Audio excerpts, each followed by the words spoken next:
No. She particularly chose to be unknown, if I can say that, Darth. Yes. I see. Okay, well, in that case, we will place someone in the streets of woe.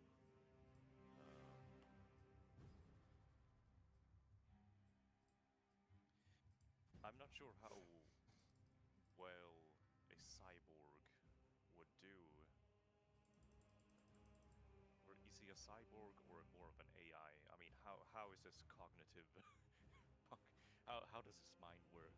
The Do you Morneth, have a soul? Morneth Yeah. 7, you mean?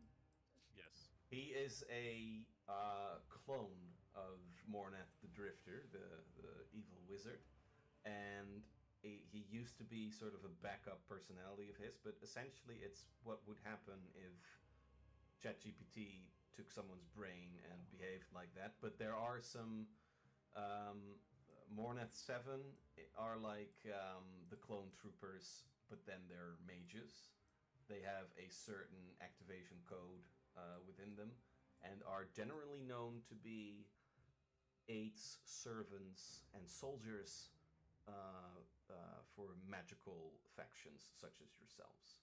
So Eldenash would actually trust a Morneth 7 because Morneth the Drifter wasn't specifically mean towards elves. In fact, one of his wives was an elf. So Morneth has a good track record with elves. She's over there in mists. Yep. Yes. All right. Well, Yeah. we'll place Mornath 7 in charge of Streets of Woe for now. He seems dependable enough. Very good. If out of character Trapo, our players in the previous campaign actually saved Jade Trinsdale, who then cheated on Morneth the Drifter. So What? there is a bit of a history there, but I'm not even sure if the players remember that. It would only be Darth. Well, It would only be Darth who might remember it. 'Cause that's he still feels the betrayal to this day. it's like 3 years ago. Oh, he's left. He's so traumatized. He's left. Oh, he's back. Yeah. Darth, are you there? Yep. Oh, he's back. Yep. Good. All right, good. Did you leave after being informed about your fantasy wife's infidelity? No, it's not his wife. It Oh, it's not his. Mornath's Who wife. played Mornath? I thought Mornath was someone's previous PC. No, he was the BBG. Ah. What Oh no, for it an was earlier arc. one of the previous player characters was the one that created the clones, right? No. Is that right? Not quite. No, but I see what you mean. I'm sure someone like was I'm sure you said one of them was responsible for like unleashing the army of crazed clones upon them. Oh no, that was someone else. That was like someone made. So is this guy the same guy that has previously been described as like the crazed wizard man? So there are two now. So we have Corin the Mad, and we have Mornath. And right, okay. Corin essentially became a little bit like Mornath. Right, okay. So yeah, you're take a penny for trying to figure out the homebrew. I trying to remember what random bits you've told me about your past homebrew game. Yeah, thank you. Okay, Eldenash, let's continue on with dealing with where people are placed on the map. Yes. So I have these three left to place. Yeah.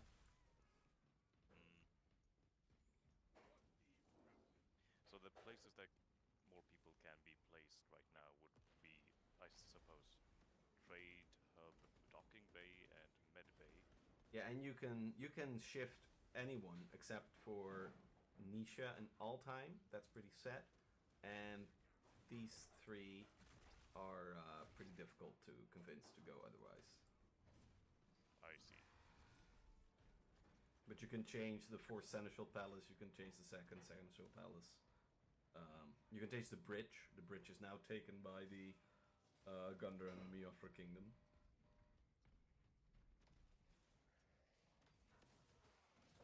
The bridge. Bridge of the control right. center for the space station. Yeah, exactly. I see. Well, let's not step on any toes just yet. But let's place what's his name? The old dependable fellow. Commander Lane. Yes, let's put him in the charge. I thought he was a mercenary kingdoms person. He is, but he is that much of a mercenary that he's essentially powerful enough to link between the Gundar and Miofra kingdom and other powers. He's like the most powerful mercenary.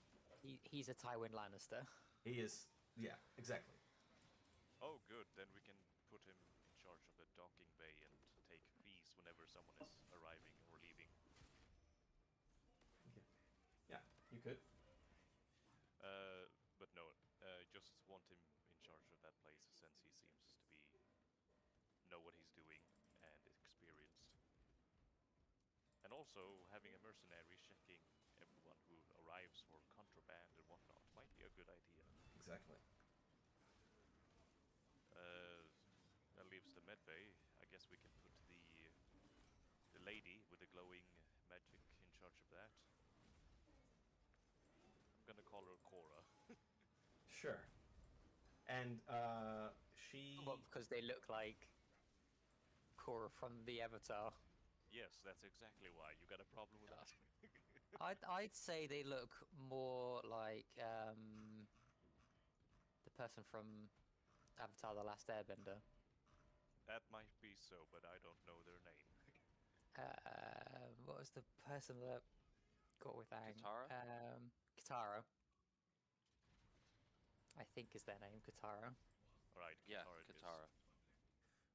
For what it's worth, she is like a teenager. This girl. Oh, It is Katara. It is Katara. It is Katara. And Seldrin and Alex have been treating her like a little sister, or maybe even a little daughter. No, not the little daughter from BioShock. No.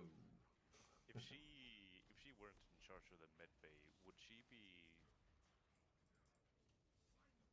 I mean, would she be part of Eldanish's entourage otherwise? How do you mean?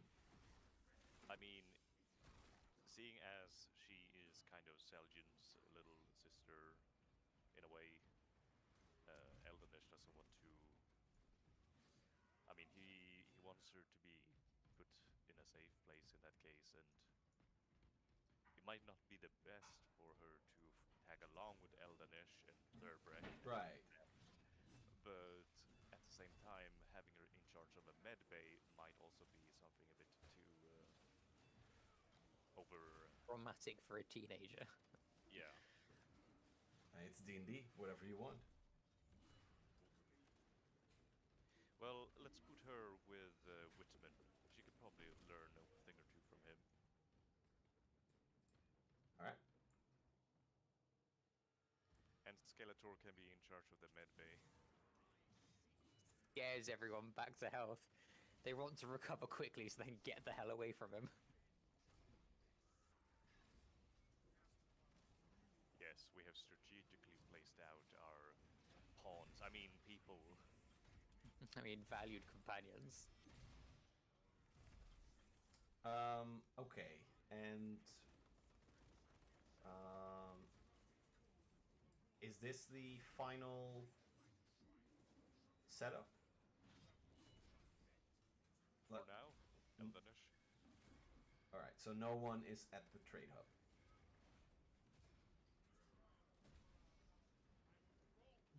That's the only got a one. point. Am I supposed to be somewhere? Well, you are in the trade hub right now. You could, of course. No, Literally take control of it. I mean, technically you are part of the, let's see.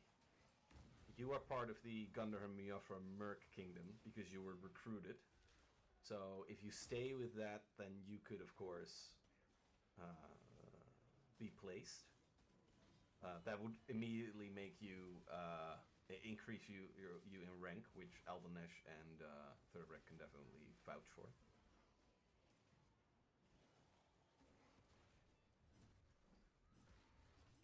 I'm just saying, Yes. And it would also give you considerable discount. money. Money? Money, money, money. It's so funny.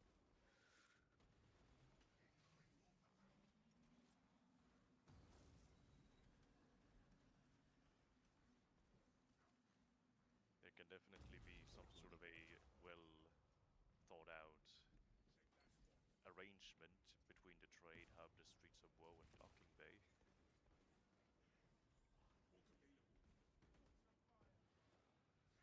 Let the money flow. Would Nell want such a thing?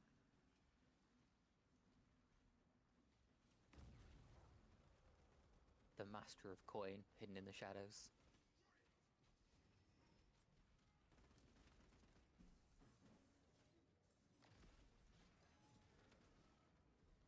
Darth? Sorry, say again. Is that something you would like to be? The, like, being positioned at the trade hub?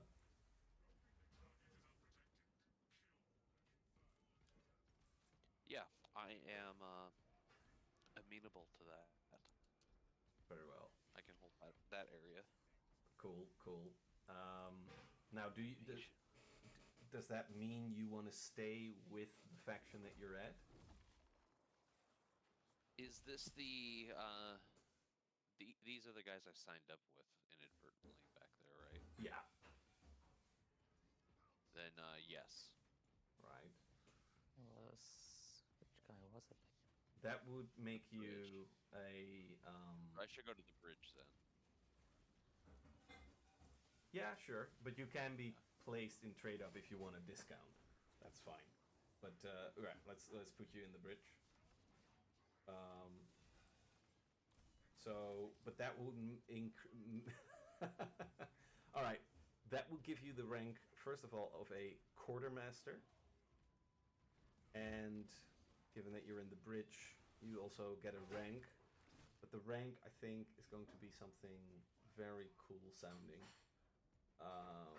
Something like a general counselor, like quartermaster consul, something like that. That sounds pretty dope. Is Quartermaster General not literally an actual rank? It is. Oh, well, then that is his rank. Yeah, so Quartermaster General, the staff officer in charge of supplies for the whole army. Yeah. Cool. It's an actual military rank. That's effective immediately. Quartermaster General. All right, guys. As much as you may not be aware of what this all means, just bear in mind that we've essentially assigned lords to lands right now, so this is good.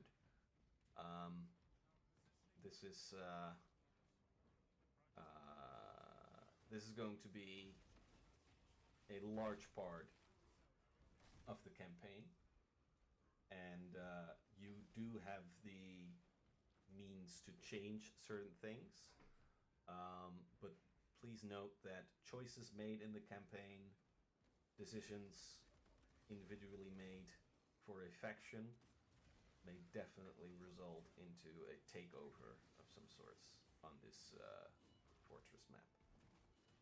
Now, the one thing that you guys note quite early on is that the whole Gunderhen faction, the Viking faction, is absent. And it turns out that most of them have been murdered quite selectively. And so there is the issue of finding one of the heirs to Gunderhen. And some of the people in the archives are working on that. But before we do that, maybe we can actually have some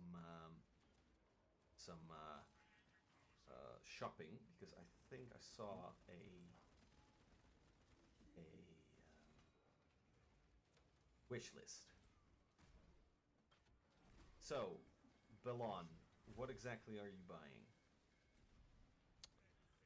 I would like to get a few basic supplies for my for like skills and stuff. So a couple toolkits. I realized I did not have an engineering kit, a hacking kit, or a trap. Well, it's called the Baby? Trapsmith's kit. Yeah. Dat is niet lekker. So those are only 20 credits each. I needed a med kit. Mm-hmm. I don't know why every single character I've ever made in Starfinder has had a laser drill. It's just a drill. It's awesome. Just a drill. Of course. It's a tool, man. It's I love having it. a Switch knife, you know, just have it. Yeah. A chemical analyzer, a chemolyzer. Mm-hmm. A Oops, didn't mean to breathalyzer. click it. Yeah, there you go. Just And, as part of Quartermaster General, just every now and then you wander onto the bridge like, right, I'm blowing this. All right, no, you're too drunk to fly a space station. Get out. Go lie down.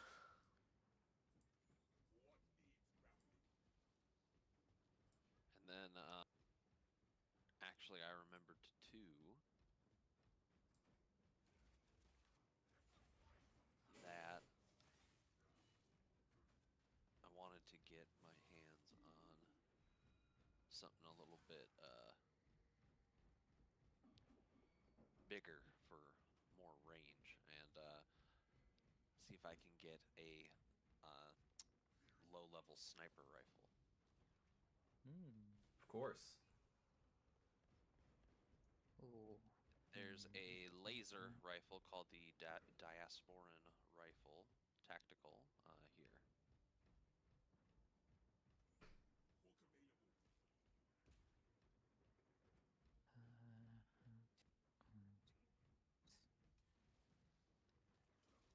There it is. It's in PC wish list. Foreign.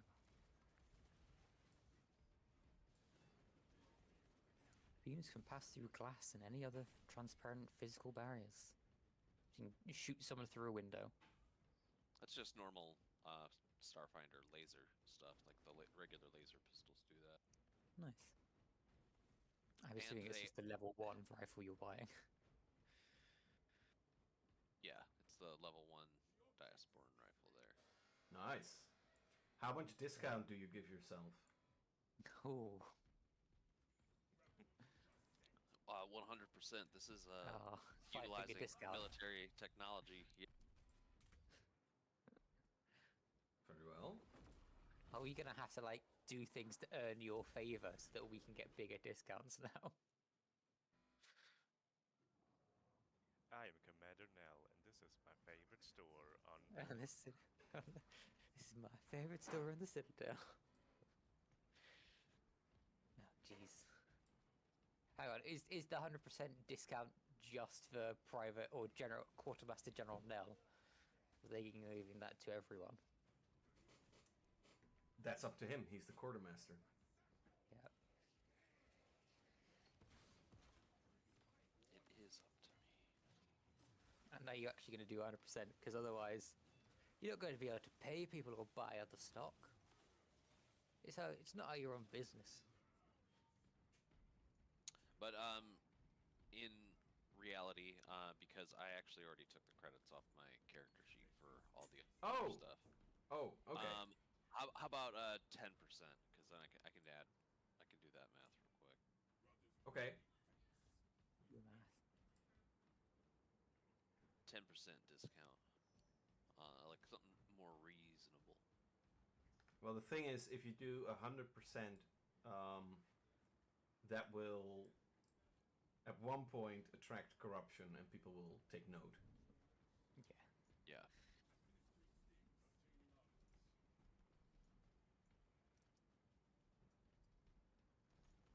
which you can do, don't worry, but it will affect the factions.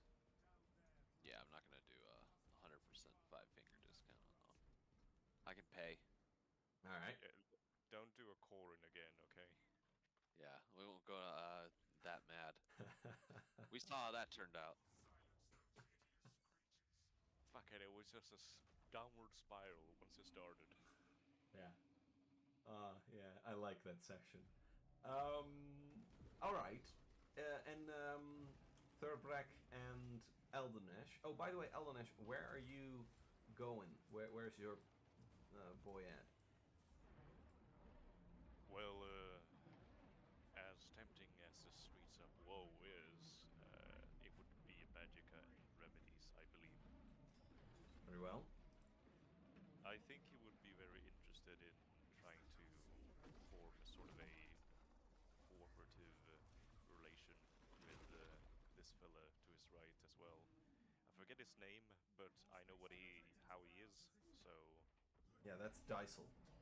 yeah. I think they could get along. All right. Very well.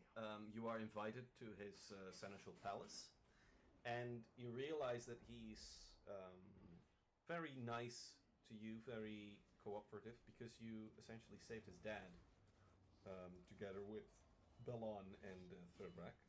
So he says to you that he's indebted to you, and as you start to talk with him, he roughly translates the politics of Valorhold as it is now, indicating that most of the people here have studied Valorhold and knew from an early age by Uppegandarf that they would inherit the place somewhat. He also seems to be very interested in technology and magic, which is why he's very happy to be next to you. And if you want to know anything regarding the politics of Valorhold, you can come to him. That's very good. And Eldenesh in turn tells him that he will try to use Magicka and remedies to the best of his abilities and work forward, creating new inventions, items that could be beneficial for them. And he, as well, has a burning hatred for demons and vampires alike, so they share a common enemy. Right. Very good. And at the mention of that, he says, "A common enemy, you say? So where does your allegiance lie with the king?"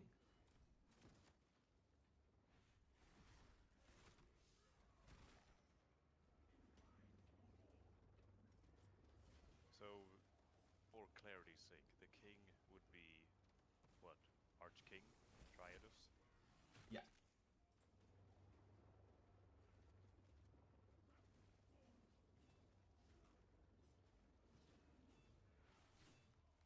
I think Eldenesh will give a diplomatic answer and tell him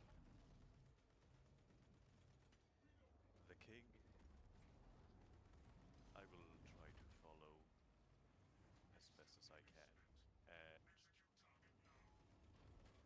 if in the circumstances it is the best course of action, but even kings and people in power can make mistakes. He nods and says, "Well, his substitute king, Lord Eidolon Baronixus, has fallen. But let me just fill you in." And he sends away some of his servants and some of his advisors.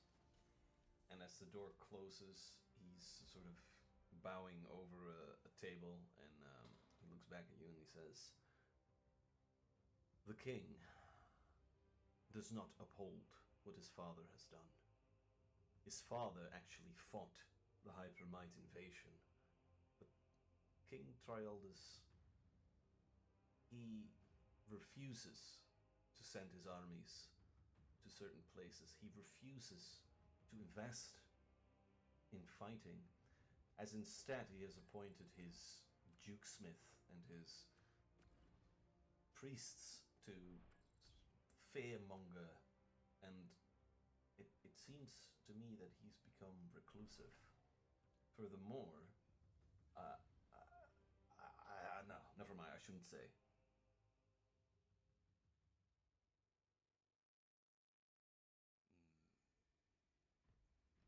You choose what you want to share here. It's just the two of us, but I will, since you are being honest, I'll be honest with you and say that this is a very concerning behavior for a king to have.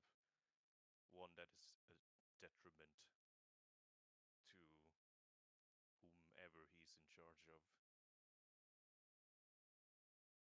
And he looks at you and he says, well, if I were king, I would not, I would resist personal agendas of my subjects, as instead I would make sure that everything is distributed evenly, but it just seems that this king that we now have, he has fallen into corruption. We are even having dealings with Emperor Leventransk, essentially a dictator in my book. Will you help me take the crown once it is needed? Eldenesh looks down at the table and replies, I'm not opposed to giving you my support in gaining the crown, but before that I want to make sure that our current king truly is what we believe him to be in that case. If he has become a corrupt, greedy, cruel despot of a man, then I don't see any other action than to replace him. But being in a position of power will require you to make difficult choices. Choices that will not be approved of everyone. You will be scrutinized and hated by some and revered by others. I would like to make sure that the choices he has made so far, what they truly are. Do a sense motive check. And take a Benny, by the way. Thank you. That's another Benny. Alright. He, out of politeness, is hiding something. And you see that he listens very carefully to what you say. And he seems to not want to push anything further out of politeness. So if Eldenesh is actually noticing this, he will say, if you have any information that will help me make up my mind, feel free to share. Otherwise, I will have to try to procure this information myself. Rumor has it that the Arch-King has, because he doesn't wish to fight, because he doesn't wish to advance his father's efforts, it seems that he has relied on, ironically, investing into the academy, but also he's been issuing orders that appoint various people towards heresy. It is his way of dealing with a diminishing culture. He appoints people as being heretics and burns them. Word has it that in particular he is burning women and elves. I'm sorry to put it like that.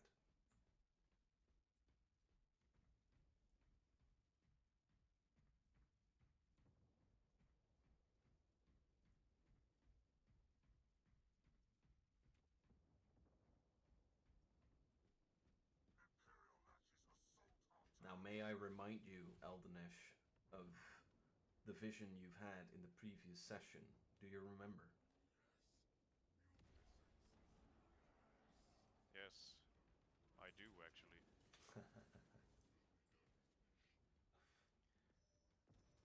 So, upon hearing those heavy words and recalling the vision, Eldanish, pragmatic as he is, tells him, I will help you dethrone this mad despot. Do whatever you need to do, whatever needs to be done.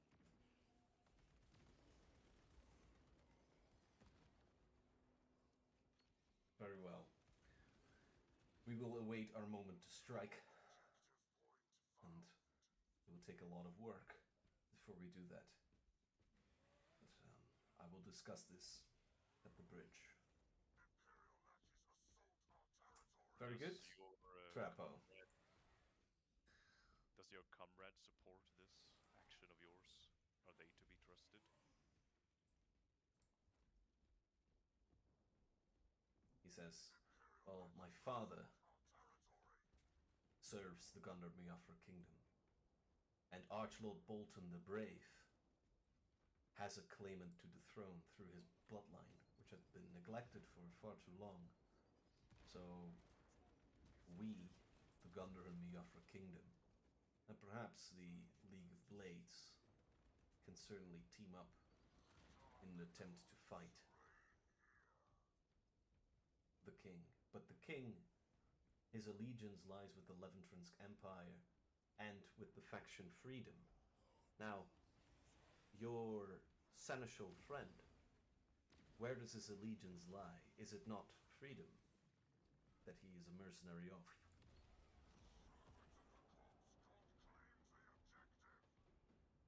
I suppose he might be, but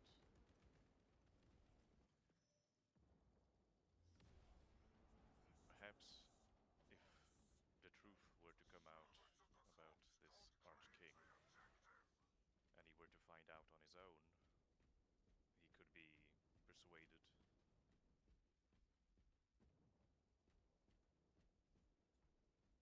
Could you? Persuade him? Mm-hmm. I'm sorry, I shouldn't have...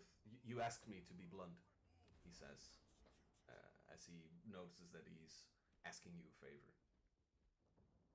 No secrets. I don't know, as of yet. The man, the dwarf, is the new comrade and acquaintance of mine. I don't know him to a full extent.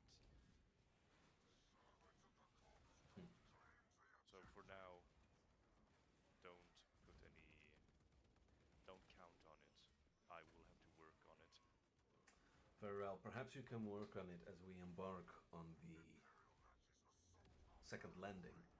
Are you aware of the operations on the bridge? I am not. Oh.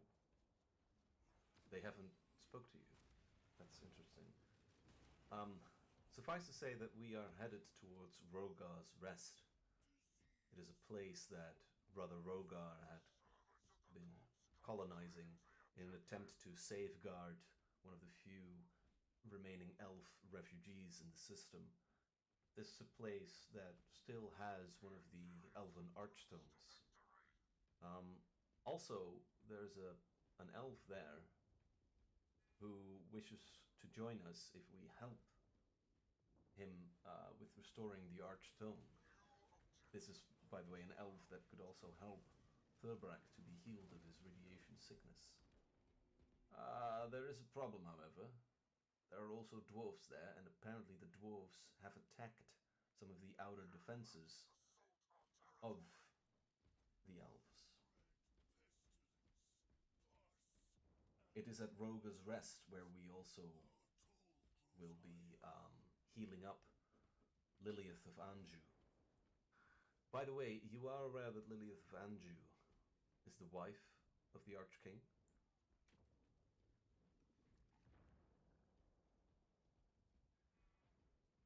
I was not. yes, this is a problem. Lilith of Anjou, when she takes human form, she's essentially the wife of Hjaldskir. She's the queen of the opposing faction. We are now trying to restore her faculty so that she becomes Lilith of Anjou, the one who will take us to Hjaldskir, the other form. But I'm not sure if this works. Say, weren't you involved in healing her? I've heard there are rumors about you, Eldenish. You've done something to Lilith? I did, and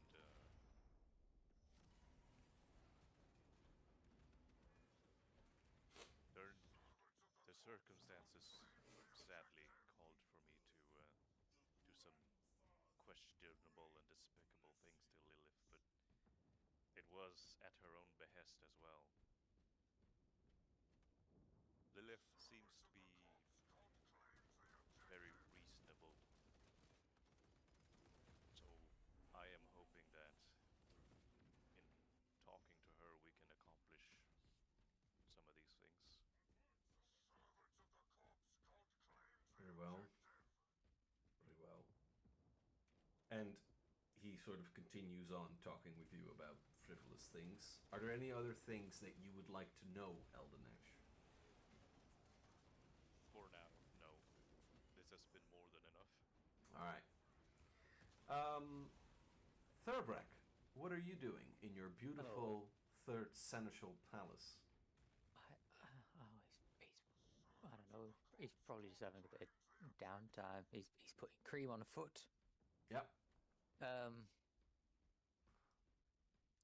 He'll probably have a wash. It's time for his yearly wash. So he's been on a horrible bog planet, so he's probably cleaning himself up a bit. And he's now thinking about what to do with the dwarves in their blood rage. Is that what it was called? The Stone Rage, yeah. Stone Rage.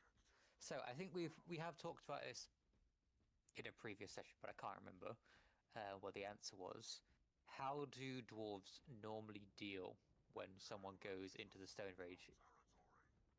Well, the Stone Rage is essentially a trance upon which the dwarves enter, which makes them dig deeper than is allowed. The dwarves dig deep from Moria.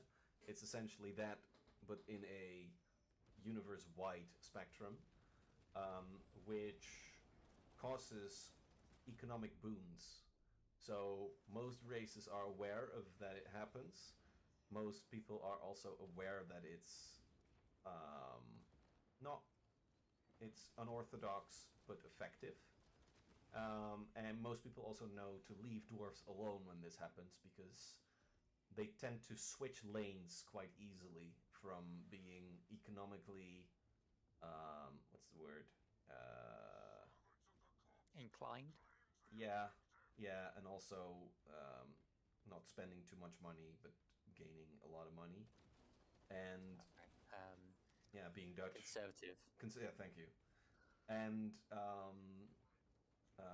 they also can be quite violent, and this is pretty significant. They're difficult to understand once they go into the Stone Rage. Is the Stone Rage something that happens regularly to all dwarves after so many years? Is it a recurring thing, or is it literally just random? It will happen at some point in a dwarf's life. It happens. No, it's not like the Ponfar of the Vulcans. It's but instead of needing to bag, you have to go and dig a hole. No, it's Is it like the dragon sickness from Hobbit, perhaps? No, I'm not aware of that one. The dragon sickness was when the dwarf king found the Arkenstone and was corrupted and became more greedy. Yeah, it's a little bit like that. Yeah. It's that, and for frame of reference, it's also when Sigmar dwarves turn into the Chaos dwarves. In terms of cultural shift. Okay, so we go from you owe me 3 pennies on this bill, and if you don't give it to me, I'll issue a trade embargo. To I'm attacking your village, enslaving you all, and sacrificing you to my god Hushud. And for yes, no reason other than my own personal gain. Yeah, but in that latter thing, you know, it always is for the better of the Dwarven Kingdom, and intrinsically that means it's for the best of all. It's a little bit like what some of the reasoning that you hear in China, but it's less. Right. Okay. Less. I mean, it's. So what causes the Stone Rage? It's the equinox of the stars, and it appears to have something to do with the other place, the Septum Outpath. The Septum Outpath, that was the place where the Dwarven Kingdoms went and then got cut off. Exactly. Okay. So they're probably all in Stone Rage as well, but we don't know because no one's been able to contact them. Exactly. Right, okay. So I'm assuming, again, this is out of character knowledge because I don't know that the dwarves have been attacking the elves on the planet where we're going to. Mm-hmm. But the dwarves attacking the elves wouldn't be because, oh, it's time to murder all the elves. It'd be because, oh, we found there's a vein of unobtainium underneath the elves' village. It's exactly that last bit, yeah. Yeah. Okay, so we've got a Pandora situation here. We need to burn down the big tree. Yeah. No, it's not burn down the big tree. Okay, think about how to. Right, so either I need to find another more valuable vein of materials for them to go dig instead, or somehow convince them of the long-term economic gain of leaving the elves where they are. Exactly. That seems like the only way of stopping the attacks. But again, I don't know any of this. This is purely my out-of-character thinking.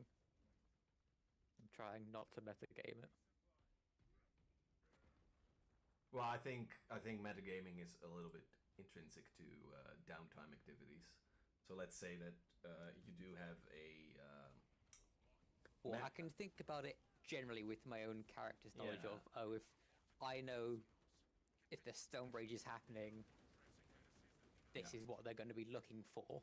They're going to be looking for valuable materials that they could exploit and start setting up processing. So,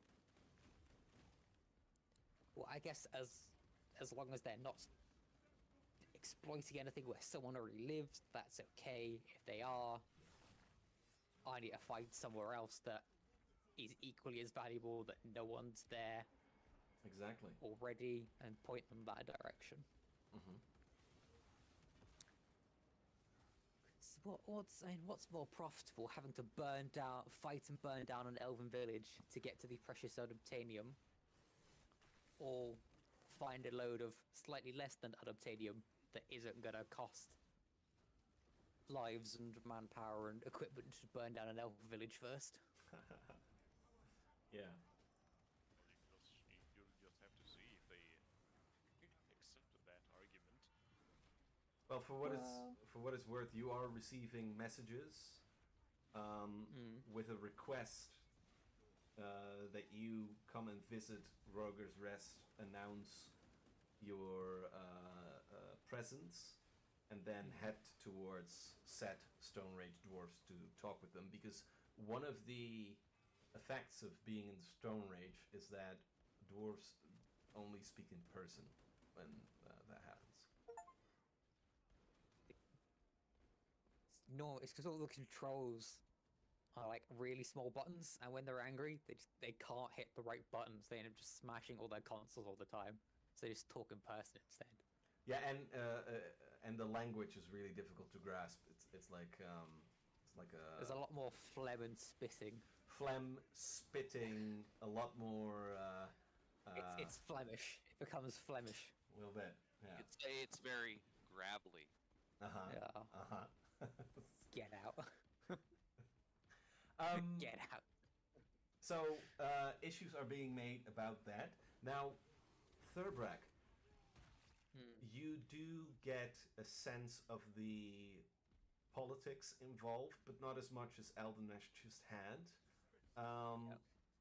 Just a question. I've not been asked to overthrow a kingdom No, by no. anyone yet. No, but the thing is, you are a major player in the whole kingdom because you're a seneschal.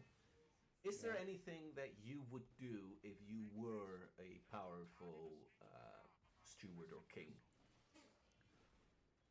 I mean, I'm not going to start issuing laws like... Oh god, what was that, the Sacha Baron Cohen film? Where they're like the dictator in like a Middle East country. That'll be the That's dictator. What it's called. Is it literally called the dictator? You know. There's, if I remember correctly, in that film he makes like a weird law where yes and no is changed to the same word. All right, feel free. So I'm not gonna do things like that. I would probably ask old Alciot Balthazar, as they've sort of taken over the running of the Groggy Chum Chum, to do like a bit of information gathering, like what are people happy with, what are they not happy with, are people talking about things they want, that I can then use to obviously get them on my side if need be. So the most important thing that seems to be happening on Valorhold is that it needs to establish itself, and it has a huge priority of acquiring new blood, which is a saying of Valorhold landing on a planet, claiming it, and thereby making sure that the people enter Valorhold to serve all its intricate layers. And we need a recruitment drive. yeah, exactly. And recruitment drive for a base like this is essentially usurp an entire planet for such gains. The people, as it were, are in particular a little bit stressed out, but also very compliant in having the Archking Trialdus as their new and old king, the once and future king, and they renounce any claims towards a coup d'etat. Who? What future king? The once and future Which king. one? Which one? Archking Trialdus. Oh, what? You mean king that burns elves and women? Yeah, that one. That Because the thing... Eldenesh is planning on overthrowing? Well, the thing is, a lot of the Not that I know about that. a lot of the people despise this king because he doesn't continue the war, and you know most of their families have contributed to the war. But there's also a small section that kind of like him because he refuses to go to war and he invests in universities, academies, and religion. So he is somewhat. He's very much internal development. Yeah. Isolationist. Yeah, exactly. That's it. But isolationist with a keen eye towards the outside world and studying. It's a little bit like Japan in the Edo period. That's sort of what he tries to become. The problem is, though, and this is what you gather from Alcide, he's quite inept. He lets the ruling mostly be done by Emperor Leventransk and the mercenary, the Freedom Mercenary Group, which you are a part of. Yeah, so I have a vested interest in him staying in power. Yeah. Because it means the Freedom Group keeps its foothold. Pretty much. The thing that Alcide is worried about is that a lot of money from the treasury goes to Commander Lane because Commander Lane is sort of the most experienced of them all. And that's quite costly, and he's essentially ruling everything. Right. Okay. Well, hopefully, does this guy have like kids, like next in line heir? He has got some children, yes, but the problem is that conceiving such children with Lilith of Anjou has proven to be particularly difficult. Most of his children have to go to the Septum Outpath because they can't live in this plane. Right. Okay. So if he was killed, it would probably end up being this guy that would make the grab for power, or the Emperor. Yeah, or as we heard, fully take control of the system. or as we heard from Eldenesh and Dysel, it would be Archlord Bolton. Yeah, but obviously I don't know what they're planning. No.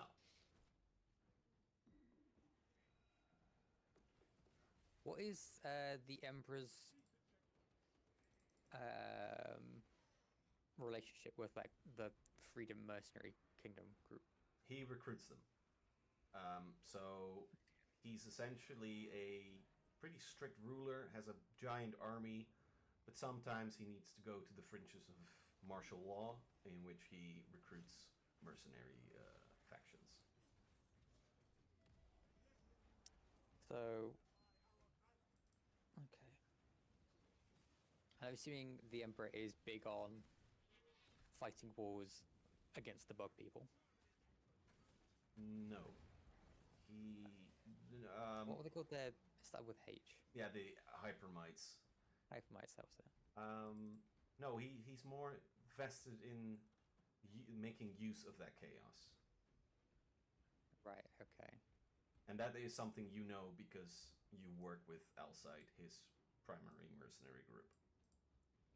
There doesn't seem to be any operation against the Hypermites. He does have the highest track record of killing demons, though, with his army. Okay. And this Mr. Man. Mm-hmm. So he's like... So he is technically under the king, but has enough power that he can ignore them and do his own thing. Oh, definitely. Oh, so like a shogun. Yeah, a little bit. Yeah. He's...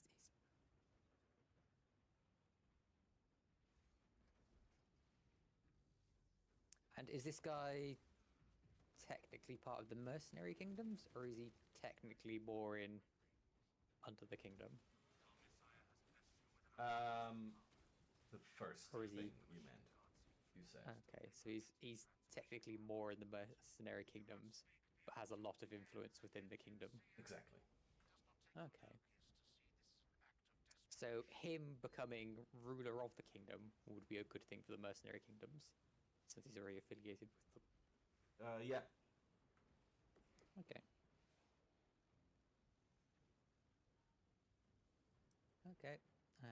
Eldenesh may find it very difficult to convince me to support this Mr. Man, then. Because he was that guy. That guy was Lord Commander Dysel Bitter. Mm-hmm. And he's... Who's Lord Commander Dysel Bitter again? Oh, so he's just someone that serves the kingdom. Right. Yeah. All right, let's go over to Belon, because our poor American must be getting a little bit sleepy. Are you there? An hour more tired than normal. Yeah, are you there, Darth? Yeah, a little bit. All right. I'm here. So, what are you doing in the meantime? Well, I imagine if she is going to be placed in a position of like supply and quartermaster, going to be using her cybernetic and hyper analytical brain to begin, basically making it the ruthlessly efficient logistics machine that it can be.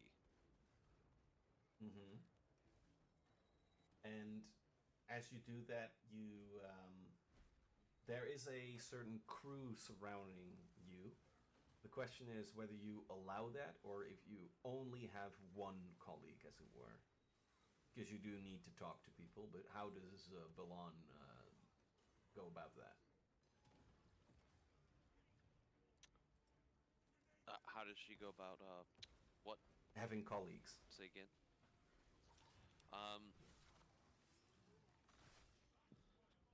Well, Just sneaks into their bedroom at night, drops off what they need to do for tomorrow, leaves without ever speaking to them.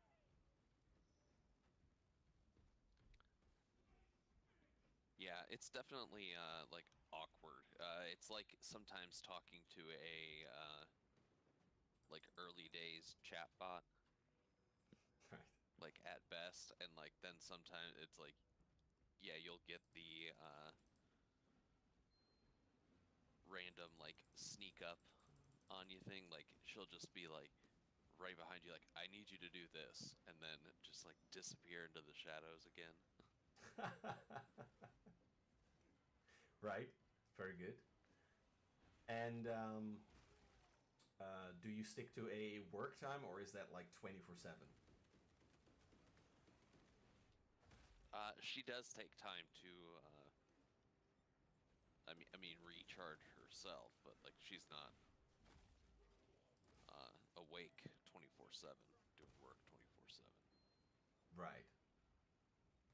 Okay. And at one point, there is this particular colleague that seeks contact with you, and it's none other than this particular person, Kaylee Nova. And she asks you whether you would like to join the bridge to talk about supplying the army. She also says, if you do not wish to join us, that's fine as well. I did receive a message I was to put forth for you here, and she holds out a parchment.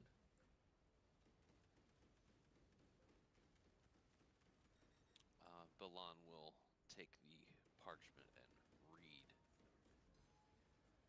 It says, meet me at the 4th Seneschal Palace. I will await you. XXX, your sister.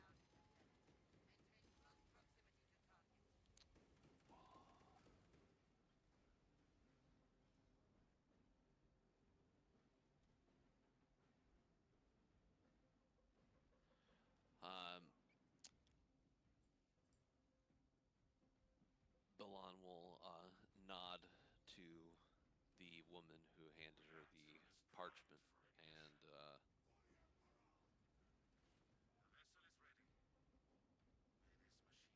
she will say, I have a meeting. When I return, I will come to the bridge. And she does a slight bow, and she walks back.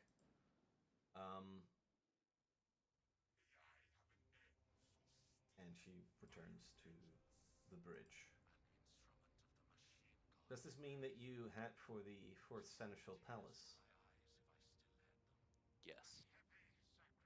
Very well. So you go there, and there's this gate, and another man stands there and says, "Ah, you have arrived. Please, if you would join me to the waiting room, that would be quite good. Thank you so much. Do a perception check." Here it comes. So this guy looks like a servant, like most people do, and he has a sort of cybernetic oculent thing going around his forehead.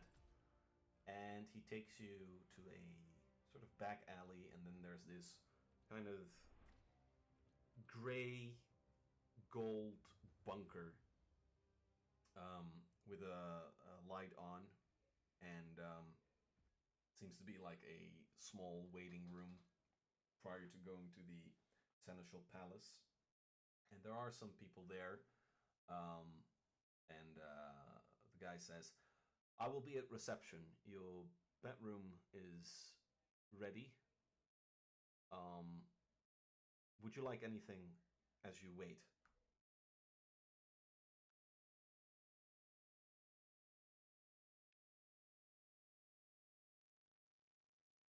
I require nothing.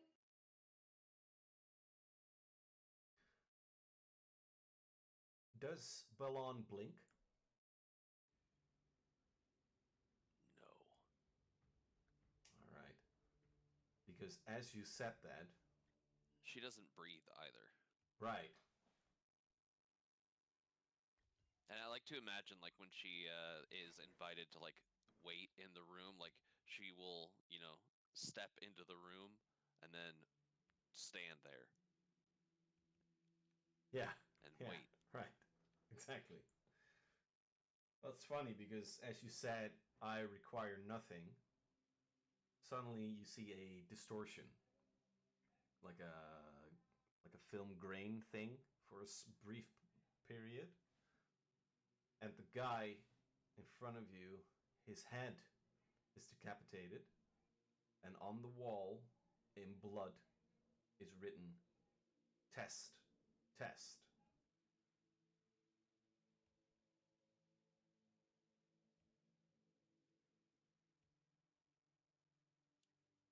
Is that due to standing?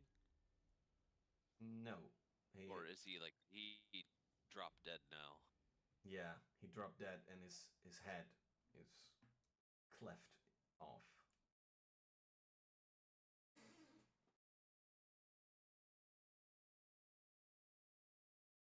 And the words, did they just suddenly appear, or did they splatter onto the wall that way? Is that what it looked like?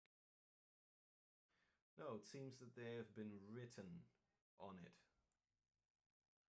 Like someone took a hold of his blood and wrote it on the wall, perhaps?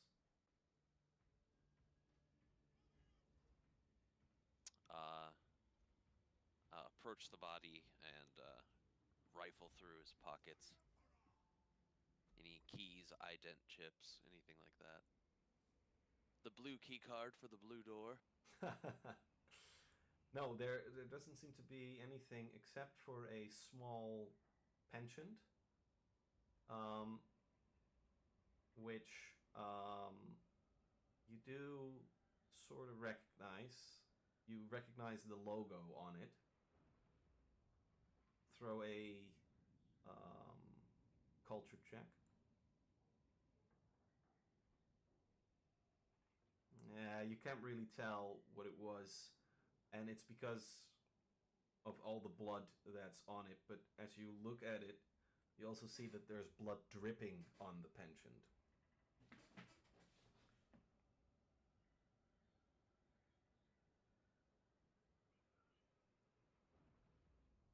Like dripping, like from above. No, that's what you first thought, but apparently it's dripping from your face.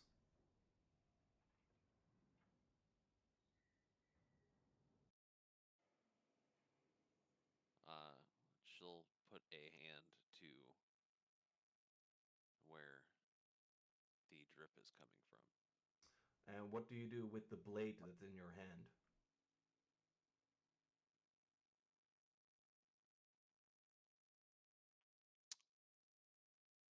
She will inspect the blade because she doesn't remember holding one. Well, you're holding a blade now, smeared in blood, and you definitely would conclude that the blade is the thing that cut the guy's head off. In your right hand, it's entirely covered in blood.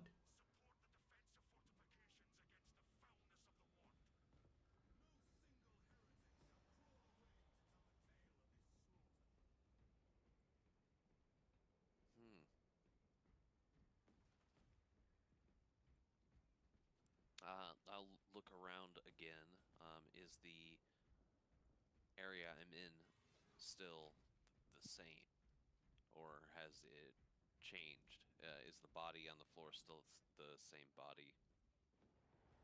Same body, but as you turn around, on the wall there's more writing, and it says, "He did it.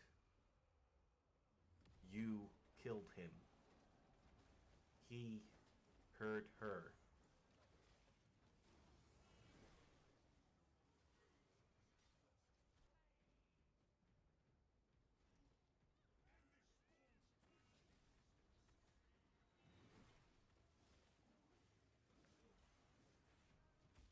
He did it. You killed him. And then he hurt her.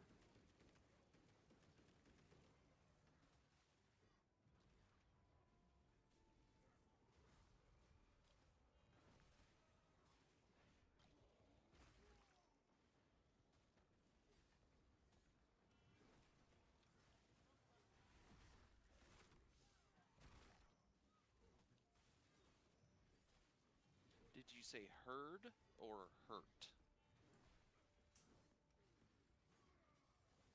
Like heard with your ears, or hurt like physical? Hurt. There it is. Yeah. Got it.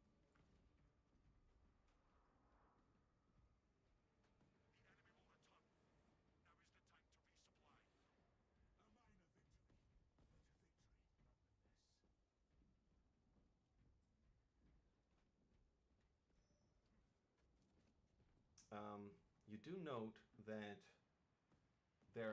time has passed, and you are technically ready to visit the 4th Seneschal Palace. What do you do?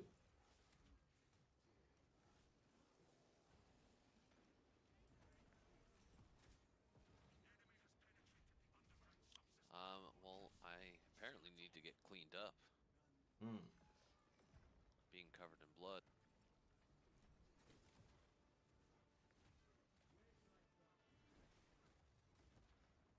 Try to find a sink or something. Maybe a hose. Yeah, sure. And as you try and do that, the grain is back again.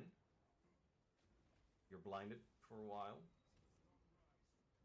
And you stand at the bridge, cleaned up, entirely cleansed of things. The sword is gone. And the Lord Commander looks at you with a big smile and said, "Oh, how good of you to come. We were just discussing our next mission. Are you aware of the nature of our mission? And you have heard of the details of visiting Rogar's Rest?"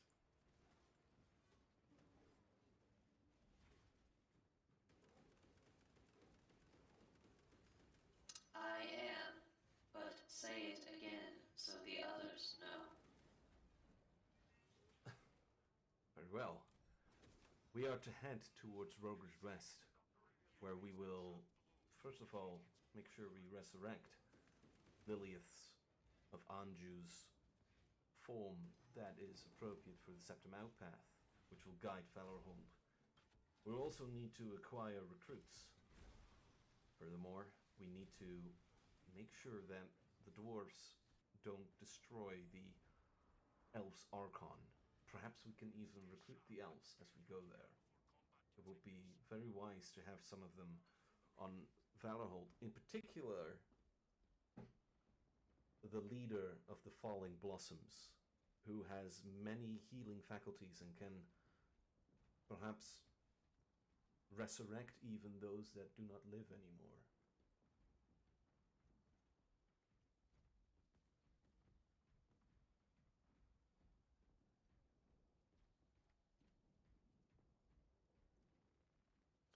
So, it would be nice, the Lord Commander says, if we have a entourage that best represents Valorhold.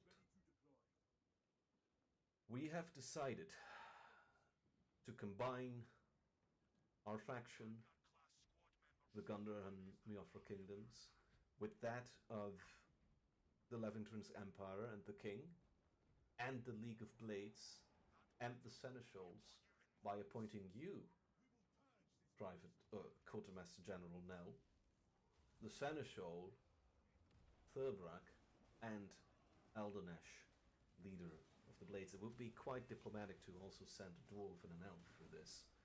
Would you please be the one that can represent the Gundar and Miofra kingdom? It's very well known in Roger's Rest.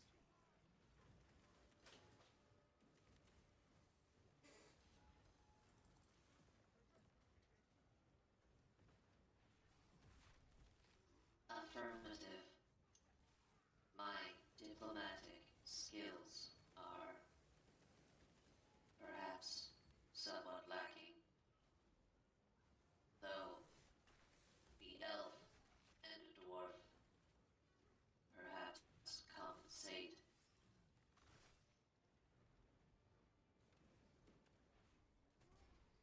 Very well, very well. Meet at the docking bay if you're ready. Alright, guys. All of you have had this mission issued. I wonder, how are you holding up, Darth?